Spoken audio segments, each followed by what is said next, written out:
సంవత్సరాల తరబడి ఎన్ని మందులు వాడినా మీ మోకాల నొప్పులు తగ్గట్లేదా? ప్రాణ పెయిన్ క్లినిక్ లో అత్యాధునిక చికిత్స. హలో రామ్ గారు. హాయ్ నారాజు. కొన్ని సందర్భాల్లోనే చాలామంది ఫేస్ చేసేటువంటిది అంటే కొంతమందిలో మనం పర్టికులర్గా చూస్తాం, మన తప్పు లేకపోయినా నీ వల్లే ఇదంతా, నువ్వే చేసావు, దీనికి కారణం నువ్వే అని నిందించేసి వెళ్ళిపోతూ ఉంటారు. అది కొన్నిసార్లు జరిగితే ఓకే, బట్ అన్నిసార్లు మన చుట్టుపక్కల ఉండేటువంటి వాళ్ళు ఇదంతా నీ వల్లే, ఇదంతా నీ వల్లే అని చెప్పేసుకుంటూ వెళ్ళిపోతూ ఉంటే మనసుకి చాలా కష్టంగా ఉంటుంది. అటువంటి విషయాల్ని మనం ఎలా ఓవర్కమ్ అవ్వాలి అసలు? నిజమే నారాజు. ఎవరైనా మన తప్పు లేకపోయినా అది నీ వల్లే అని అంటుంటే మనసుకు ముందు చాలా బాధ కలుగుతుంది. ముఖ్యంగా మనకు కావాల్సిన వాళ్ళు ఎవరైనా అట్లా అంటే ఇది నీ వల్లే ఈ తప్పు జరిగిందని, పైగా మన పాత్ర ఏమాత్రం లేనప్పుడు ఈ మాట అనిపించుకోవాల్సి వస్తే ఆ బాధ చాలా భరించడానికి గుండె కోతలా ఉంటుంది. అయితే దీన్ని ఎలా హ్యాండిల్ చేయడం అనేది చాలా ఇంపార్టెంట్. ఎందుకంటే మీరు ఇప్పుడు హ్యాండిల్ చేసే విధానమే మీరు చెయ్యలేదని నిరూపించుకునే అవకాశాలని పొందడమా పోగొట్టుకోవడమా చెప్తుంది. బహుశా ఒక్కోసారి అవతల వాళ్ళని బ్లేమ్ చేస్తే వెంటనే మీరు రియాక్ట్ అయ్యారనుకోండి, గట్టిగా అరిచో, కోపంతోనో మీద పడో, ఎందుకంటే ఎలాగూ నువ్వు చేయలేదు కాబట్టి గట్టిగా అరిచే హక్కు ఉంది కాబట్టి, దాన్ని అవతల వాళ్ళు అవకాశంగా తీసుకొని చూసావా, తప్పు చేశాడు అందుకే ఏం అరుస్తున్నాడు, తప్పు చేశాడు కాబట్టి ఇంత గట్టిగా అరుస్తున్నాడు. గట్టిగా అరవడం కాదు కావాల్సింది, మాకు అసలు నిజాలు తెలియడం అని అవతల వాళ్ళు మిమ్మల్ని తప్పుగా ఇంకా కొంచెం బ్లేమ్ చేసే అవకాశం ఉంది. కాబట్టి ఎవరైనా మన తప్పు కాకుండా మనదే తప్పు అని అన్నప్పుడు అప్పుడు మనం తీసుకునే రెస్పాన్స్ ఉంది, రియాక్షన్ కాకుండా రెస్పాన్స్, అది చాలా ఇంపార్టెంట్. ఒక్క క్షణం ఆగాలి. మీకు ఒక్క క్షణం ఆగినప్పుడు మీరు ఏం చేయాలో తెలుస్తుంది. కానీ సహజంగానే మనిషి ఆ ఒక్క క్షణం ఆగడు. అసలు నన్ను కానిది నన్ను అంటే ఎక్కడో ఎందుకు, చిన్న ఎగ్జాంపుల్ మనకు అనిపిస్తుంటుంది నారాజు. రోడ్డు మీద పోతూ ఉంటాం, రోడ్డు మీద పోతుంటే కార్ ఇట్లా వస్తుంది, ఇంకొక కార్ ఇట్లా వస్తుంది, లేదా 2 బైకులు ఇట్లా వస్తాయి. ఇప్పుడు తప్పు ఎవరిది? ఎవరో ఎందుకు అడ్డం వచ్చావు? యాక్చువల్ అడ్డం వచ్చింది నువ్వు. అప్పుడు ఏం చేస్తారు తెలిసిన, దీన్ని రోడ్ రేజ్ అంటారు. అంటే రోడ్డులో ప్రయాణాల్లో వచ్చే కోపం ఎలా ఉంటుందంటే ఇమ్మీడియట్గా బండి ఆపేస్తాడు. మనకి ఈ సీన్లు కనిపిస్తూ ఉంటాయి. బండి ఆపి కిందికి దిగుతాడు, కథ తేల్చుకోవాల్సిందే అని దిగుతాడు. వెనకాల ట్రాఫిక్ ఆగుతుంది, చాలామంది ఆగిపోయింటారు, హారన్ కొడుతుంటారు, ఏమీ పట్టించుకోడు. ప్రస్తుతం తప్పు నాది కాదు నీది అని తేల్చేదాకా నేను ఇంటికి పోయేది లేదు అని. అవతలవాడి ప్రయత్నం కూడా అదే. ఇద్దరి ప్రయత్నాల్లో చివరికి ఇద్దరు పోలీస్ స్టేషన్ పోవడం, లేకపోతే ఇద్దరిని జనాలు తప్పించేసి పంపించేయడమో చేస్తారు. కానీ ఎవరు ప్రూవ్ చేసుకొని వెళ్ళిన సంఘటనలు ఎప్పుడు కనిపించవు. అంటే నాదే తప్పు, మీరు చెప్పింది నేనే పొరపాటున అన్నాను అని. కాబట్టి ఇలాంటివి ఎప్పుడు జరగవు. కాబట్టి మీరు రియాక్ట్ అయ్యి నాది తప్పు కాదని ప్రూవ్ చేసుకునే ప్రయత్నం వెంటనే అగ్రెసివ్గా చేస్తే మీరు ఫెయిల్ అయ్యే ప్రమాదం ఉంది. కాబట్టి ఎవరైనా మిమ్మల్ని అకారణంగా నిందిస్తుంటే first be silent. The second, listen carefully. అసలు నన్ను నిందించడానికి ఏ కారణం, ఏ పాయింట్ పట్టుకుని నన్ను నిందిస్తున్నారు, జాగ్రత్తగా వినండి. జాగ్రత్తగా విన్నప్పుడు ఏంటంటే ఎక్కడ మిస్అండర్స్టాండింగ్ జరిగిందో తెలుసుకునే అవకాశం నీకు ఉంటుంది. నువ్వు వినకుండా నువ్వు మాట్లాడితే నీకు అసలు అవతల మనిషి ఎందుకు నీ మీద బ్లేమ్ చేస్తున్నాడో తెలుసుకునే అవకాశం లేదు. కాబట్టి వినండి. వినాలంటే you have to stay calm. అందుకని సైలెంట్గా ఉండాలి. సైలెంట్గా ఉండి వినండి. విన్న తర్వాత then only hold that point. Speak assertively, not aggressively. Assertively అంటే నా మీద నాకు పూర్తి నమ్మకం ఉంది, నేను ఆ తప్పు చేయలేదు అని మాట్లాడే మనిషికి, నన్ను నేను కాపాడుకోవడానికి నేను మాట్లాడే ఎమోషనల్గా మాట్లాడే వ్యక్తి మాటలకి చాలా తేడా ఉంటుంది. అగ్రెసివ్ ఎప్పుడైతే ప్రదర్శించావో నువ్వు చేతులు ఈ ఆర్గ్యుమెంట్ను ఓడిపోయే అవకాశాలు చాలా కనిపిస్తాయి. అసర్టివ్గా ఎట్లుంటావో, నేను చేయలేదు, ఇది పాయింట్, నువ్వు నిరూపిస్తే నేను ఒప్పుకుంటాను, ఒక్క ఎవిడెన్స్ తెచ్చినా చాలు, ఇంతకంటే గట్టిగా అరవను. నువ్వెవడో, నువ్వు చూసావా, నీ దగ్గర ప్రూఫ్ ఉందా, తీసుకురా చూద్దాం, ప్రతిసారి నన్నే అంటుంటావు, ఇట్లా అనవసరమైన అగ్రెసివ్ టాక్ ఎప్పుడైతే మాట్లాడతావో విషయం నుంచి తప్పుదారి బట్టి అనుకున్న విషయం కాకుండా వేరే విషయం మీద చర్చకు వచ్చి చివరికి నువ్వు నిందితుడివేనేమో అనే అనుమానం కూడా అవతల వాళ్ళకి వచ్చే అవకాశం ఉంది. కాబట్టి విన్న తర్వాత అప్పుడు పాయింట్ని అసర్టివ్గా చెప్పండి, అగ్రెసివ్గా కాదు. ద థర్డ్, ఇంకోటి మోస్ట్ ఇంపార్టెంట్ అంటే అవతల వాళ్ళు ఏమైనా మిస్అండర్స్టాండ్ చేసుకున్నారేమో అని కూడా మీరు ఆ ఎంపతితో వినండి.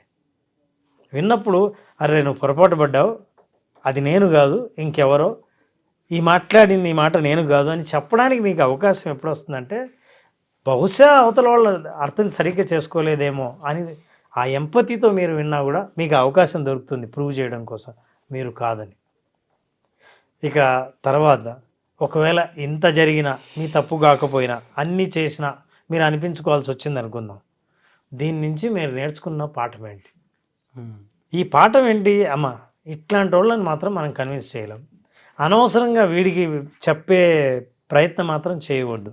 అదేదో చాలా పాపులర్ పద్యం ఉంది, అదంటే తివిరి ఇసుమున తైలంబు తీయవచ్చు, 3 కాళ్ళ కుందేటిని పట్టవచ్చు, మూర్ఖులకు ఉపదేశింప పూనరాదయా అని. ఏదైనా ఈ ఇసుకను తీసుకొని ఎట్లయినా సరే నూనెనైనా బయటికి తీయచ్చు, 3 కాళ్ళుండే కుందేళ్ళనైనా పట్టుకోవచ్చు, కానీ మూర్ఖులకు మాత్రం ఉపదేశించడానికి ప్రయత్నం చేయలేము. అట్లాంటి వాళ్ళని వదిలేయడమే మంచిది అని మనమే పాఠం నేర్చుకొని తప్పుకొని పోవడం మంచిది అని. అట్లాంటి పాఠం కూడా నువ్వు నేర్చుకున్నా అక్కడ కూడా మనం తప్పుకోవచ్చు. మీరు ప్రతిసారి పోరాడి గెలిచి మీ తప్పు కాదని నిరూపించుకోనక్కర్లేదు. ఒక్కొక్కసారి సైలెంట్గా తప్పుకోవడం కూడా ఒక పెద్ద పాఠమే. సో ఈ సందర్భాలని బట్టి మీరు ఇలా రెస్పాండ్ అయినప్పుడు మీరు మీ మీద పడిన అపవాదుని అవసరం ఎట్లా, ఒకవేళ మీరు కాదు నిందితుడు, మీ అనవసరంగా మిమ్మల్ని అంటున్నారు అని మీరు నిరూపించాలన్నా కామ్గా వినాల్సిన అవసరం ఉంది. అందులో తప్పునేదైనా పట్టాల్సిన అవసరం ఉంది. చాలా జాగ్రత్తగా మాట్లాడాల్సిన అవసరం ఉంది. ఈ సందర్భంలో మీ మాటలు, మీ ఎమోషన్, మీ భాష చాలా ప్రధానమైన పాత్ర వహిస్తాయి. కాబట్టి అతి జాగ్రత్తగా వ్యవహరిస్తే ఇది గొప్ప అనుభవం మనకు నేర్పిస్తుంది. ఈ అనుభవం నుంచి ఎట్లాంటి పరిస్థితినైనా నేను ఎదుర్కోవచ్చు అన్న కాన్ఫిడెన్స్ కూడా మీకు బిల్డ్ అవుతుంది. దీనికి మీరు బలి అయితే అవతల వాళ్ళకి అప్పటికప్పుడే సమాధానం చెప్పాలని చూస్తే, అగ్రెసివ్గా ప్రవర్తిస్తే, కోపాన్ని ప్రదర్శిస్తే ఇవన్నీ మీరు అనుకున్న ప్రయత్నాలన్నీ ఫెయిల్ అయ్యే అవకాశం ఉంది. బట్ కొన్నిసార్లు మనం ఇది కాదు అని ఒక్కసారి విని మనం ఇది అని ప్రొజెక్ట్ చేయాల్సినటువంటి అవసరం కూడా చాలా ఉంటుంది. అప్పుడు తప్పు ఎవరిది, ఎక్కడుంది, ఏ విధంగా ఉందనే దాని మీద అవగాహన వస్తుంది. దీనికి స్ట్రాటజిక్ థింకింగ్ చాలా అవసరం. ఎందుకంటే నువ్వు ఎప్పుడైతే ఖచ్చితంగా నిర్ణయించుకున్నావో నేను ఇది కాదని నిరూపించే ఇక్కడి నుంచి కదలాలని అనుకున్నావో, దానికి స్ట్రాటజిక్ థింకింగ్ లేకుండా కేవలం మీరు ఎమోషనల్గానే ఆ ప్రయత్నం చేస్తే ఫెయిల్యూర్ అయ్యే అవకాశం ఉంది.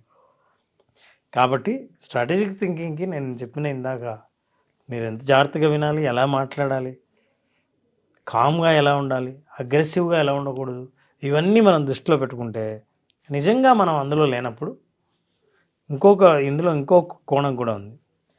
బహుశా వాళ్ళ నిందలో ఎక్కడైనా నాకు తెలియకుండా నా పొరపాటు కూడా ఉందేమో అని తెలుసుకునే ప్రయత్నం కూడా చేయాలి. అంటే ఫస్ట్ మనం బాగా మాట్లాడాలన్నా, మన తప్పుని యాక్సెప్ట్ చేయాలన్నా సెల్ఫ్ అవేర్నెస్ చాలా ఇంపార్టెంట్. సెల్ఫ్ అవేర్నెస్ అంటే ఏంటి? నేనేంటో, నేను ఏదైనా తప్పు చేసే అవకాశం ఉందా, నేను అసలు ఆ తప్పు చేసే అవకాశమే లేదా అన్న క్లారిటీ మన మీద మనకు రావాలంటే మనకు అవేర్నెస్ ఉండాలి. ఎవరైతే బాగా సెల్ఫ్ అవేర్నెస్ ఉన్నారో వాళ్ళు ఏం చేస్తారంటే అవతల వాళ్ళు నిందించిన రియాక్ట్ అవ్వరు. Because I know what I am. Awareness లేని వాళ్ళు అవతల వాళ్ళు నిందిస్తూనే నిజంగా నేను అదేమో అన్న కోపంతో రియాక్ట్ అవుతారు. కాబట్టి మీరు నేను అది కాదు అని నిరూపించుకునే ప్రయత్నం చేయాలంటే ఎంతో ఎమోషనల్ ఇంటెలిజెన్స్ ఉండాలి. భావోద్వేగాల్ని ఎలా అదుపు చేయాలో తెలిసిన వాళ్ళు అయి ఉండాలి. మీరు ఇలా కనుక హ్యాండిల్ చేయగలిగితే సిచ్యువేషన్ని అద్భుతంగా మీరు ప్రూవ్ చేసుకుని బయటపడగలరు. అదర్వైజ్ కొన్ని పాఠాలు నేర్చుకునే జీవితంలో పక్కకు తప్పుకొని పోవడమే పెద్ద గుణపాఠంగా మనం తెలుసుకొని మన పక్కకు రావచ్చు. ప్రతిసారి మనం కరెక్ట్ అని నిరూపించుకోక్కర్లేదు. కుక్కలు పోటీ పడుతుంటే ఎవరు పరిగెడతారని పులిని ఛాలెంజ్ చేస్తే పులి అనిందంట, రెడీ 1 2 3 అంటేనే కుక్కలు పరిగెత్తాయంట. పులి లేవలేదంట. చూసావా ఓడిపోతున్నావు అంటే, ఓడిపోవడం కాదు, నేను పోటీ పడాల్సింది మీతో కాదు, మీరు పరిగెత్తండి అన్న. సో అలా మనం నిరూపించాల్సిన అవసరం అన్ని చోట్ల ఉండకపోవచ్చు. అట్లాంటి చోట ఆ పరిస్థితి తెలుసుకుని వాళ్ళకు దండం పెడితే మీరు గెలిచినట్టే లెక్క. ఎనీవేస్ థ్యాంక్ యూ అన్న, thank you so much Ram గారు. చాలామంది ఆన్లైన్ క్లాస్ ఎక్స్పెక్ట్ చేస్తూ ఉన్నారు, విజువలైజేషన్ బేసిక్ క్లాస్ ఎప్పుడుండే అవకాశం ఉంటుంది? డిసెంబర్ 21వ తేదీన art of visualisation session 5 days పాటు మనం స్టార్ట్ చేస్తున్నాం బ్యాచ్. డిసెంబర్ 21 అంటే ఈ సంవత్సరం ఆఖరి బ్యాచ్. వచ్చే సంవత్సరంలో సాధించాలనుకున్న లక్ష్యాలను సాధించడానికి అవకాశం ఉన్న బ్యాచ్. ఆ లక్ష్యాల బ్లూ ప్రింట్ని ఎలా తయారు చేసుకోవాలో ఈ సంవత్సరంలో సిద్ధం అవ్వాల్సిన ఆ సమయం ఇది. సో ఆ సమయానికి అనుగుణంగానే మనం art of visualisation batch 21 December start చేస్తున్నాం. వెరీ హ్యాపీ ఫర్ యూ అన్న. 1 year కంప్లీట్ అయింది మంది కూడా. సక్సెస్ఫుల్ జర్నీ అండ్ విజువలైజేషన్ ఆదరించినటువంటి ఆడియన్స్ ఎవరైతే ఉన్నారో వాళ్ళకి మాత్రం స్పెషల్లీ థ్యాంక్స్. థౌజండ్స్ నారాజు, కొన్ని ఎన్ని వేల మంది మనం దాదాపు 14 ఉంటారు సార్. 14,000. ఓకే. అంతమందిని ట్రైన్ చేయటం అంటే అస్సలు చిన్న విషయం కాదు. అది great thing and great efforts అనుకోవాలి మన టీం మొత్తం అనేది. కరెక్ట్. ఈ క్రెడిట్ మన ప్రేక్షకులకు కూడా దొరుకుతుంది. అవును, ఎస్, వాళ్ళు అంత బాగా ఎంకరేజ్ చేశారు అండ్ అచీవ్ చేసినటువంటి వాళ్ళు ఎక్కువ మంది ఉన్నారు దీంట్లో. ఈ ఇయర్కి ఇదొక లాస్ట్ స్పెషల్ బ్యాచ్ అని చెప్పొచ్చు. I wish you all the best Ram garu. Congratulations advance. Thank you. చూసారు కదా వీడియో. ఈ వీడియోపై మీ అభిప్రాయాన్ని కమెంట్ బాక్స్లో పోస్ట్ చేయండి. ముఖ్యంగా మీరు కనుక రామ్ గారిది విజువలైజేషన్ క్లాస్కి అటెండ్ అవ్వాలి అనుకుంటే స్క్రీన్ మీద మీ కాంటాక్ట్ నెంబర్ కనిపిస్తుంది. దాన్ని మీరు కాల్ ఆర్ మెసేజ్ వాట్సాప్ చేసి వెంటనే ఎన్రోల్ చేసుకోండి.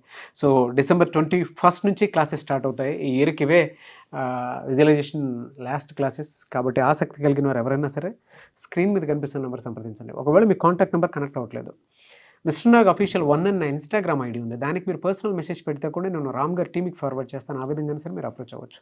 అండ్ ఈ వీడియో లైక్ చేయండి, షేర్ మాత్రం తప్పకుండా చేయండి. ఇలాంటి మరిన్ని వీడియోస్ కోసం మా ఛానల్ ఫాలో అవ్వండి. Thank you.